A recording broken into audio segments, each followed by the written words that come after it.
ওই সংবিধান শপথ পেয়েছে। কেন? কারণ যে আমলাতন্ত্রের সমালোচনা আপনারা করলেন, ওই আমলাতন্ত্রকে এই যে আপনার লুটপাট তন্ত্রকে টিকিয়ে রাখার জন্য আপনি কিন্তু এই একটা সরকার করছেন।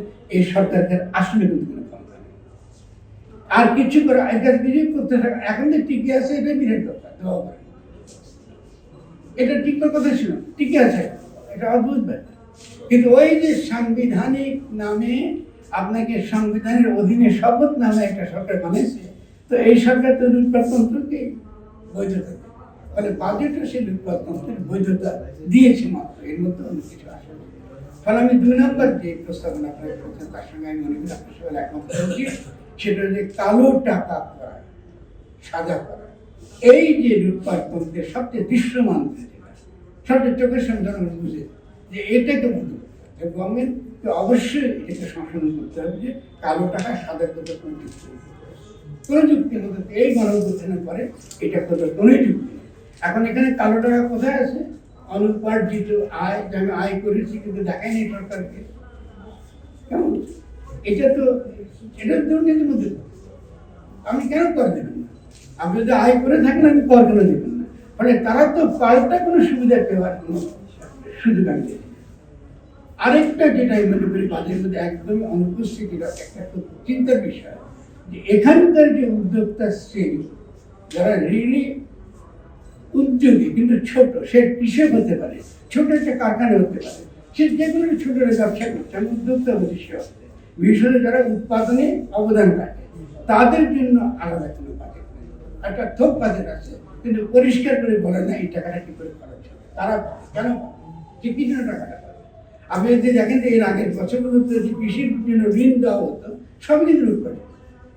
অনেকগুলো কৃষি ব্যাংক আমরা জানিনি যে তাদের লুটপাটের জন্য আমাদের মেলা কেলেঙ্কারি। ফলে আমরা এই জায়গাটাতে আমরা বাজেটে আমরা এই টাকা আমরা কিছুই আমরা দেখি না, যে ইতিবাচক কিছু দেখছি না। আপনি ব্যাংক সংস্কারের কথা বলছেন, সভাপতি ব্যাংক সংস্কারের সঙ্গে এই বাজেটের সম্পর্ক অত্যন্ত ঘনিষ্ঠ।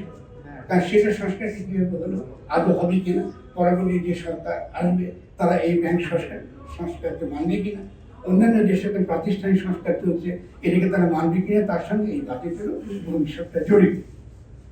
সমস্ত কিছু মিলিয়ে আমরা যদি সার্বভৌমার কথাটা বলি, এই বাজেটটা কাছ থেকে আমরা অধিক কিছু আশা করাটা ঠিক হবে না, এটা অন্যায় হবে তাদের।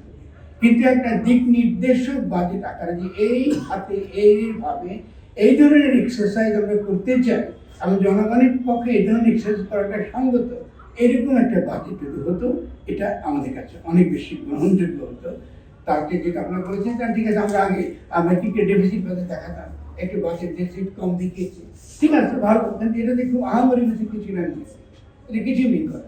কারণ অনেক সময় যে ডেফিসিট বাজেট না থেকেও যদি আপনি কি বলে ডেফিসিট বাজেটে যে সেখানে যদি আপনি ডেফিসিট বড় থাকে তাদের যে বাজেট খারাপ হয়ে যায়, এটা অন্তত অর্থনীতি কিছু এটা বলেন না। মূল প্রশ্ন হচ্ছে আপনি টাকাটাকে বিনিয়োগে নিতে পারছেন কিনা, আপনি এর দ্বারা আপনার অর্থনৈতিক রূপান্তরের সম্ভাবনা আছে কিনা, এর দ্বারা আপনি যে ঋণটা নিয়েছেন সেই ঋণটা আপনি শোধ দিতে পারছেন কিনা। কিন্তু আপনি যদি ক্যাপাসিটি পেমেন্ট আকারে খালি দুর্নীতির টাকা দিয়ে যান আর বাজেটে খালি ওই টাকা দিতে আপনার 40% ব্যয় হয়ে যায়, তাহলে স্বভাবতই এই বাজেট দিয়ে আমাদের কোনো কাজ হচ্ছে না, আমাদের কোনো লাভ হচ্ছে না সে জায়গায়। তো আমি বলবো যে প্রস্তাবনাগুলো এখান থেকে আমাদের এসছে, আশা করবো আমরা সকলে অন্তত একমত হবো। অন্তত দুটো বিষয়ে তো খুব পরিষ্কার, আর মনে করি যে তরুণদেরকে আরও তাদেরকে প্রশিক্ষিত করা, উন্নতির জন্য উন্নয়নের জন্য যে বিনিয়োগটুকু দরকার মানব সম্পদের উপর, এই বিনিয়োগের ক্ষেত্রে এই বাজেটে পরিষ্কার তাদের একটা সংখ্যা যেমন আমরা দেখতে চাই, একটা দিক নির্দেশনা।